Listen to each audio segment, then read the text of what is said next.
नमस्कार दोस्तों, मैं आपके साथ हूँ फिर से आज रहमान सैफ़ी। आज हमारे स्टूडियो में आए हैं गाज़ियाबाद के महानगर सचिव इकबाल सैफ़ी साहब। आज हम जानेंगे इनसे जिस तरह से 2019 चुनाव पर जितनी भी लोगों की प्रतिक्रियाएं आ रही हैं, उसमें से आज हम इकबाल सैफ़ी साहब से भी जानेंगे उनकी क्या प्रतिक्रिया है। इकबाल सैफ़ी साहब, सबसे पहले आपका हमारे स्टूडियो में स्वागत है। सबसे पहले जानेंगे आपसे कि 2019 चुनाव की तैयारी चल रही है और आपकी तरफ से क्या प्रतिक्रिया, किस तरह से देखते हैं चुनाव को? देखिए, आज जो देश की जनता जितनी परेशान भारतीय जनता पार्टी से हुई है और जो केंद्र बैठी मौजूदा सरकार से हुई है, उसको देखते हुए जो देश की जनता का जो प्रतिक्रिया आ रही है वो भारतीय जनता पार्टी को हराने का काम करेगी। जिस तरह से देखा जा रहा है, आज मौजूदा सरकार से बहुत सारे लोग नाराज़ भी हैं, कुछ लोग खुश भी हैं। आप खुश में मानते हो और नाराज़ में मानते हो? देखिए, मेरा मानना तो ये है कि 90% देश की जनता वो भारतीय जनता पार्टी की नीतियों से, भारतीय जनता पार्टी के किए हुए कामों से बहुत नाराज़ है और इसका सबक आने वाले 2019 के चुनाव में बटन दबाकर भारतीय जनता पार्टी को हिंदुस्तान से उखाड़ फेंकने का काम करेगी। एक बात यहाँ पर ज़रूरी बात ये उठती है कि जिस तरह से आप समाजवादी पार्टी से आते हो, आज समाजवादी पार्टी में जो गठबंधन कभी नहीं हो सकता था, आज क्या वो सिर्फ बीजेपी को उखाड़ने के लिए वो गठबंधन किया गया है?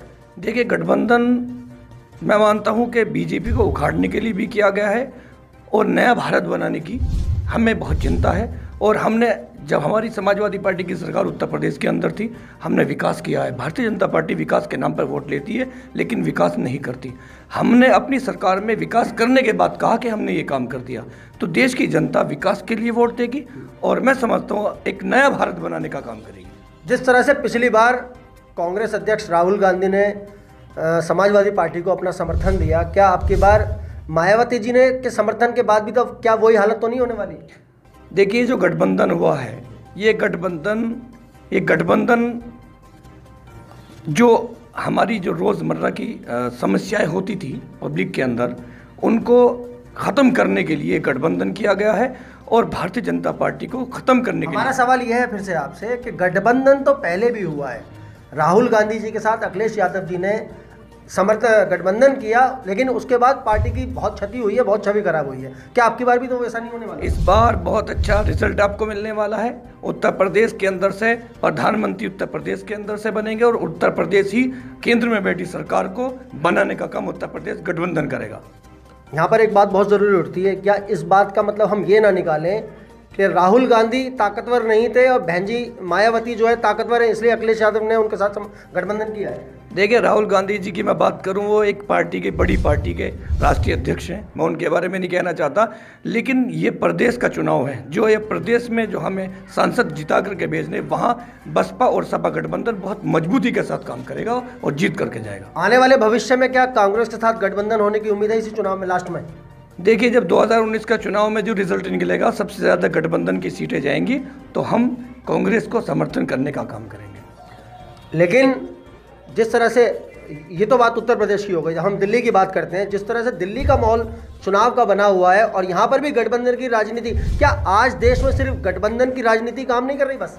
देखिए, 2014 के चुनाव में एक लहर थी, वो लहर अब नहीं रही, वो लहर खत्म। मोदी जी की लहर थी, मोदी जी की लहर थी, वो खत्म हो चुकी है। अब जनता जागरूक हो गई है और मैं समझता हूँ पूरे देश को जागरूक होना चाहिए और जागरूकता ही देशभक्ति है।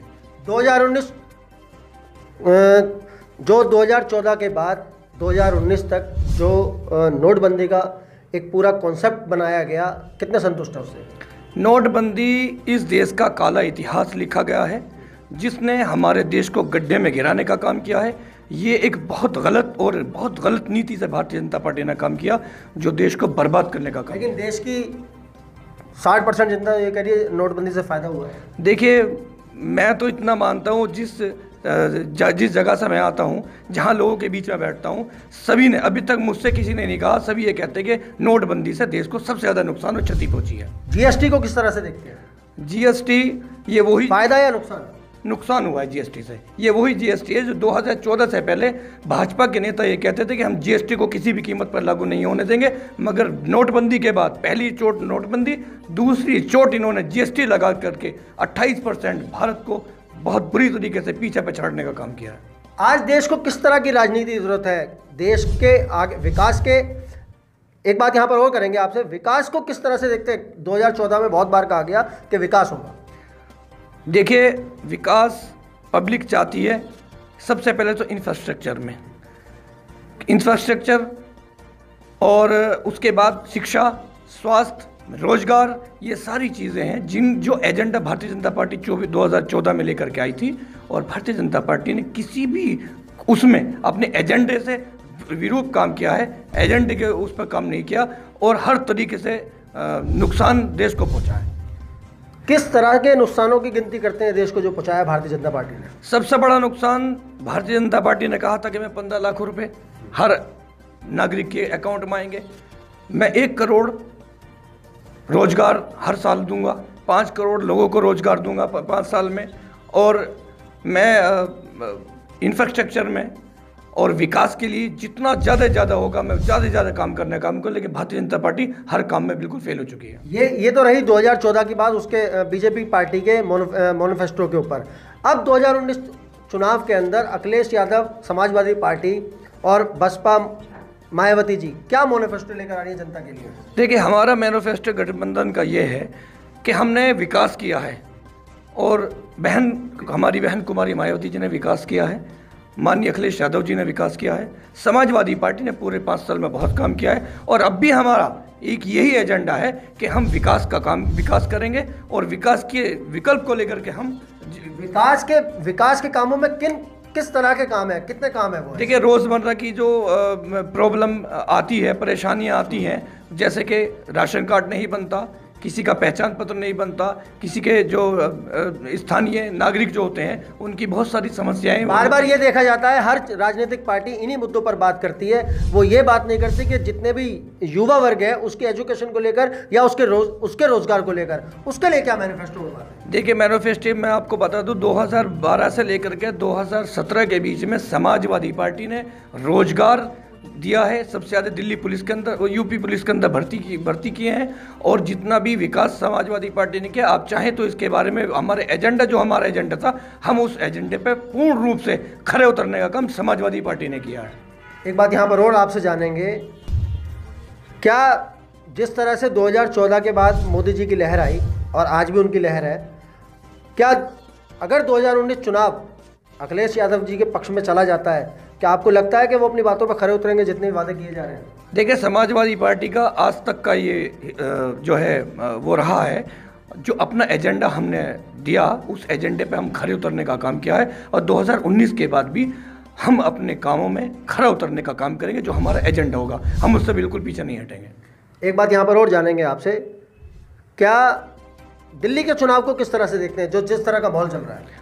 दिल्ली का चुनाव, देखिए, दिल्ली का चुनाव दिल्ली की जनता का जो मैंने देखा है, दिल्ली की जनता भी चाहती है कि अब बदलाव हो और देश में एक नया भारत बने, नया देश बने, क्योंकि हमारा 5 साल में हमारा देश 20 साल पीछे जा चुका है। तो हम एक नए भारत की शुरुआत करना चाहते हैं और दिल्ली की जनता ही तय करती है कि केंद्र में किसकी सरकार बनेगी, तो दिल्ली की जनता को तय करना है। और मैं समझता हूं कि भारतीय जनता पार्टी को हटाने का काम दिल्ली की जनता का बहुत बड़ा उसमें रोल रहेगा।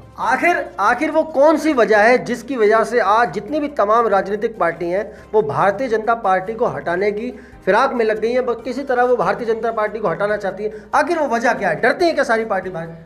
भारतीय जनता पार्टी से कोई पार्टी नहीं डरती है। भारतीय जनता पार्टी अपने मुद्दों से भटक चुकी है। जो मुद्दे मैनिफेस्टो लेकर के आई थी उनमें वो बिल्कुल विफल हो चुकी है। इसलिए भारतीय जनता पार्टी को जनता भी, पार्टियां भी, सभी लोग नकार चुके हैं। भारतीय जनता पार्टी अब बिल्कुल बैकफुट पर जा चुकी है और मैं समझता हूं कि देश की जनता जागरूक हो चुकी है और वो देश में एक नए सरकार बनाने का काम करेगी। एक बात यहाँ पर और जानेंगे आपसे, जिस तरह से बार बार अखिलेश यादव जी को हमने सुना है अपनी बहुत सारी प्रेस कॉन्फ्रेंस में ये बात कहते हुए कि इस रोड का हमने बनाया, उस रोड को हमने बनाया, वो हाईवे हमने बनाया, वो एयरपोर्ट हमने बनाया, लेकिन आज भारतीय जनता पार्टी उसका दोबारा उद्घाटन कर रही है। कितनी सच्चाई है इस बात में? देखिए, जनता ये जवाब तो आपको जनता देगी। हमने आगरे से लेकर के लखनऊ तक एक्सप्रेस वे बनवाया। देश का एक पहला रोड ऐसा हमने बनाया जिसमें हमने जंगी जहाज उतार करके दिखाया। लेकिन उसका उद्घाटन तो प्रधानमंत्री जी ने किया। अब देखिए, हमारा वक्त की थोड़ी कमी थी। अगर जनता थोड़ा सा झूठ बोल कर, भारतीय जनता पार्टी झूठ बोल कर सत्ता में आई, अगर झूठ बोल करके सत्ता में ना आती तो मैं समझता हूँ उसको उन सब के उद्घाटन समाजवादी पार्टी के कार्यक्रमों में और समाजवादी पार्टी कार्यकाल में होती। जिस तरह से अखिलेश यादव और समाजवादी पार्टी और साथ साथ मुलायम सिंह यादव जी का भी एक अपना एक अलग वर्चस्व है यूपी के अंदर, उत्तर प्रदेश के अंदर। 2014 में वो चोट आखिर वो फिर किस तरह से लगी अगर इतना ही बड़ा वर्चस्व? तो देखिए, पार्टी का नाम ही साफ हो गया, कर दिया वहां से। नहीं, पार्टी का नाम साफ नहीं हुआ। आज भी दिलों के अंदर अखिलेश अखिलेश अखिलेश और मुलायम सिंह यादव जी हैं। ये आपको मानना पड़ेगा। आप जनता के बीच में जाइए, ईवीएम की गड़बड़ी से, धोखाधड़ी से भारतीय जनता पार्टी ने जीती है। और भारतीय जनता पार्टी ईवीएम की में गड़बड़ कराकर और धोखे से जनता को बरगलाकर जनता से वोट लेती है, झूठ बोलती है। ईवीएम तो अब की बार भी चलेगा? ईवीएम चलेगा, लेकिन मैं समझता हूं कि उसमें हमारी जितनी भी राजनीतिक पार्टियां हैं वो थोड़ा सा सख्ती दिखाएं, और अगर थोड़ी वक्त को सचेत रहेगी तो मैं समझता हूं उत्तर प्रदेश या पूरे देश से भारतीय जनता पार्टी को ख़त्म करने का काम जनता खुद करेगी। आज एक बात यहाँ पर और उठ रही है बार बार, जिस तरह से अखिलेश यादव जी ने और मायावती जी ने एक ऐसा गठबंधन किया जो कभी नहीं हो सकता था देश में, जो असंभव बात थी, बिल्कुल वो अब मुमकिन हो पाई है। क्या बीजेपी उसको तोड़ने के लिए कोई ऐसी रणनीति नहीं अपनाएगी जिससे पार्टी वापस टूट जाए? कोई क्या पार्टी टूटने का, दोबारा गठबंधन टूटने का कोई है मामला उसमें? देखिए, हम समाजवादी लोग हैं और जिससे हम गठबंधन करते हैं वो गठबंधन हमारा खरा उतरता है। और रही बात भारतीय जनता पार्टी की, बहुत कोशिश की है भारतीय जनता पार्टी ने हमारा गठबंधन तोड़ने के लिए, मगर वो अपने उस गठबंधन को तोड़ने में कामयाब नहीं हो पाई है। इसलिए हमारा गठबंधन बहुत मजबूत है, आज आगे के लिए मजबूती के साथ चलेगा। 2019 चुनाव के बाद भी ये गठबंधन सलामत रहेगा? बिल्कुल, 2019 के चुनाव के बाद ये गठबंधन आगे संबंध जो रहेगा, और मैं समझता हूँ बहुत अच्छी तरीके से देश को आगे ले जाने का काम करेगा। समाजवादी सुप्रीमो मुलायम सिंह यादव या मायावती जी में से कौन प्रधानमंत्री बनने के चांस है, किसके हैं? देखिए, ये सवाल मैं आपको नहीं इसका जवाब दे सकता। ये हमारा जो नेतृत्व है वो तय करेगा कि कौन प्रधानमंत्री बनेगा। इसका जवाब मैं नहीं दे सकता। नेतृत्व बताएगा किसको प्रधानमंत्री बनना है और जनता की बताएगी किसको प्रधानमंत्री बनना है। आप समाजवादी पार्टी के एक वरिष्ठ कार्यकर्ता हैं, आप उनके प्रवक्ता भी हैं जिले के। आज तमाम समाजवादियों को क्या संदेश देना चाहेंगे? मैं तमाम समाजवादियों को आपके इस स्टूडियो के माध्यम से समाजवादियों को और पूरे देश को ये संदेश देना चाहता हूँ कि पूरा देश जागरूक हो और जागरूकता के साथ साथ अपना मतदान पूर्ण तरीके से करें। कोई घर न बैठे और अपने मतदान को, अपने अधिकार को इस्तेमाल करे और एक नए भारत के लिए इस देश से पुरानी जो सरकारें उनको उखाड़ने का काम करे और नया भारत बनाने का काम करें।